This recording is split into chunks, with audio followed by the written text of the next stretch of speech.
Good morning. Good morning. It is Tuesday. It's about 7 o'clock in the morning. Just went for my walk this morning with Pops, having my second cup of Joe. In the cup my daughter got me, Bailey got me this for Father's Day. How was your Monday? Did you get through your Monday? Mine was busy. Didn't leave work till about 11 last night, 11:30. Because I left and played a softball game in, about 95% humidity down in Brown County. But it was fun. I tweaked my neck somehow by running after a fly ball. I was playing shortstop and turned around and ran, so I threw my neck up real hard looking for it, and then I grabbed it, threw it to second, and did something to my neck. So, I hurt my neck playing amateur semi-pro football back in my 20s, and it bothers me every once in a while. So, the price you pay to have fun, it was fun. So, yeah. Kids are getting ready for school.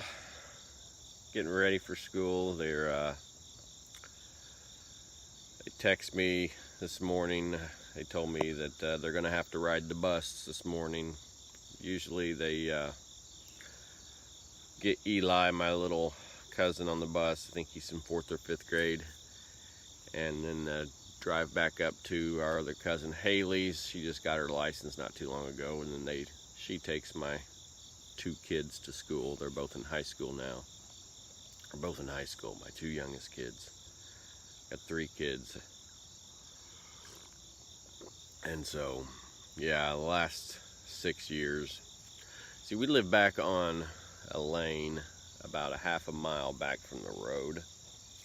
And the last 6 years, since I live furthest back from anybody that has to go down to the bus stop.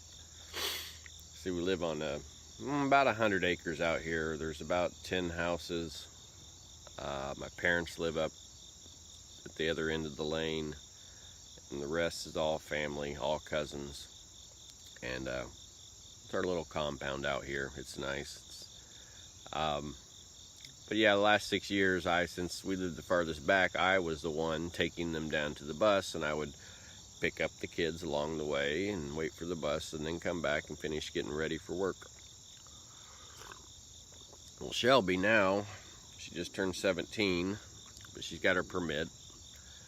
And I got me a new truck, and so my old truck just kind of sits here. It's kind of a farm truck. It'll eventually be Shelby's.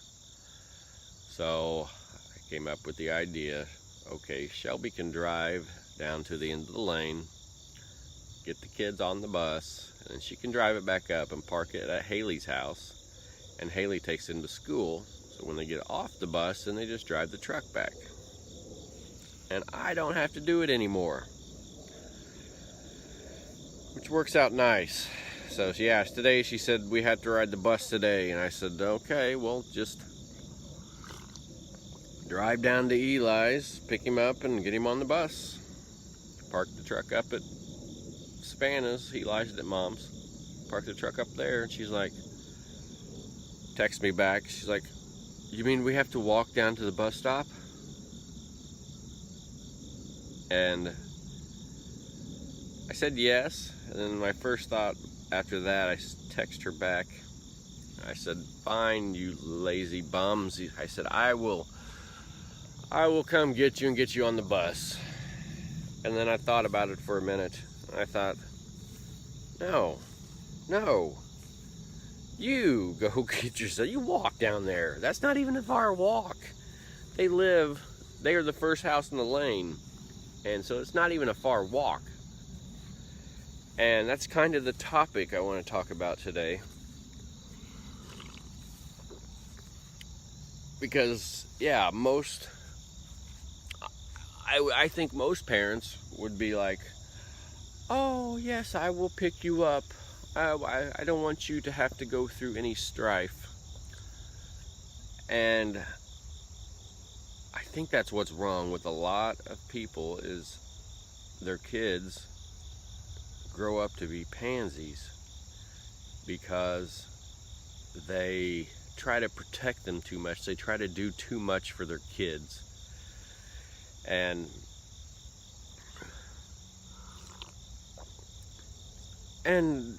I understand, especially if you grew up with a hard life and you want the best for your kids and you don't want them to have to go through hard situations like you did. Or maybe it's the opposite. Maybe you had everything growing up and that's just the way your parents treated you, and that's the way you treat your parents or your kids. Oh, Ripley. See Ripley out there? I don't know if you can see her out there. She's been running up and down the trees. That's my girl right there. She gets rid of all the moles. Sorry. Squirrel moment. Go down a squirrel. Anyway, yeah, so I think we do that, and we end up raising a generation of wimps that don't know how to, once they get into the real world, they never had to face anything challenging because everything was handed to them. And that's where a lot of the millennials get made fun of, because and I know, and you know, Generation X, my generation, will talk about the millennials like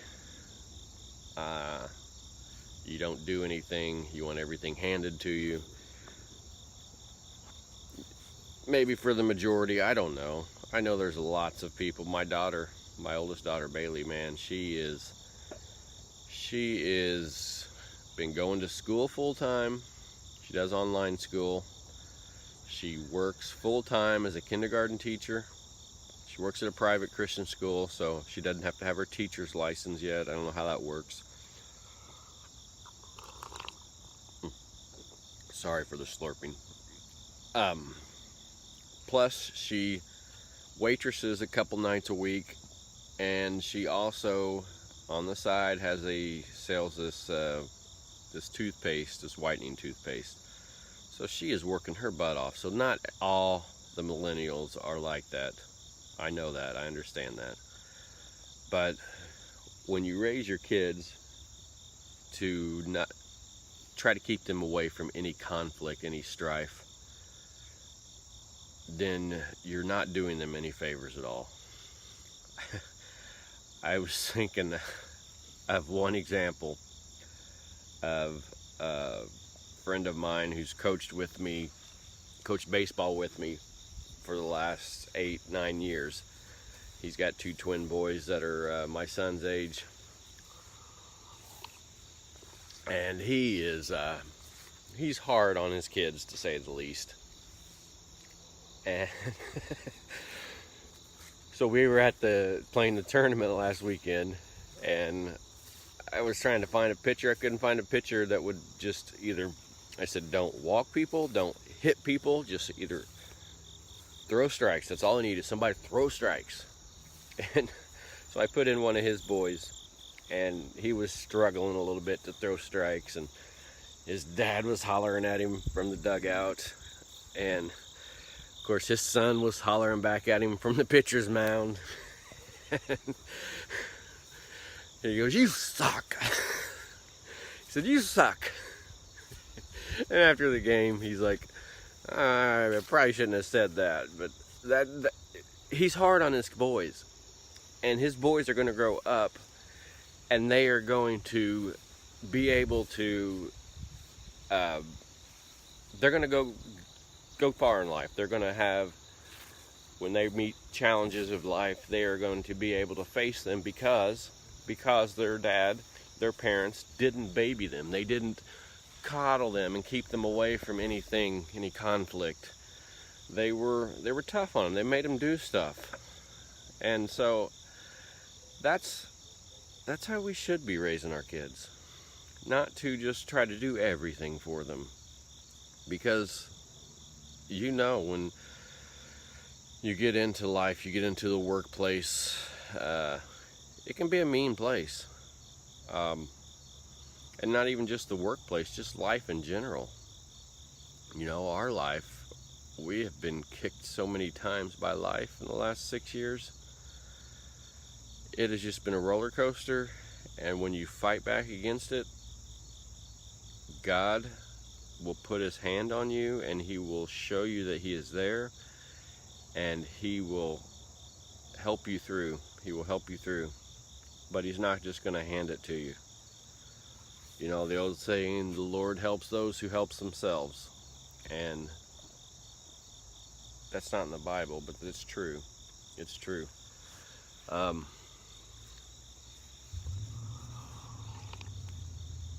don't know if you heard that. That was a truck starting up. So, yeah, they're heading down the lane now. Just like yesterday, Ian got off the bus.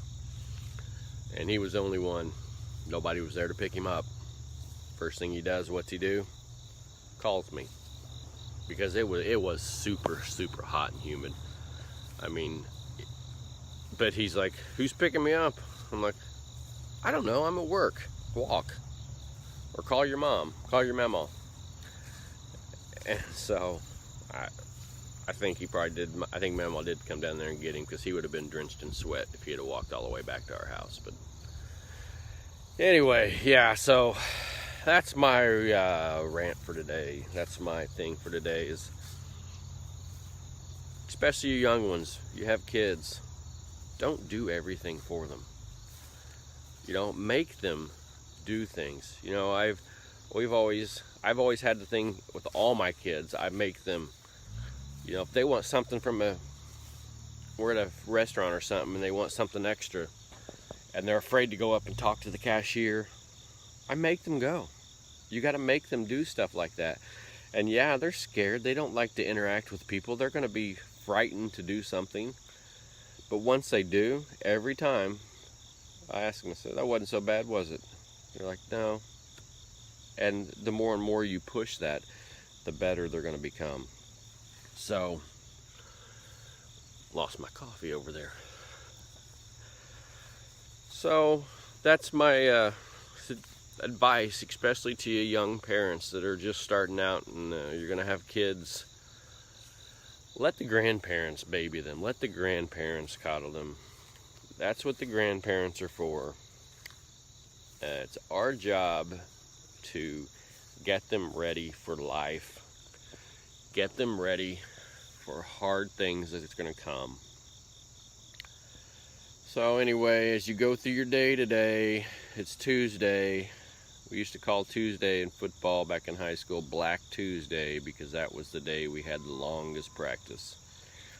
So this Black Tuesday, just whatever you got to do, you know, do what's right, avoid what's wrong, treat others the way you want to be treated, and keep on keeping on.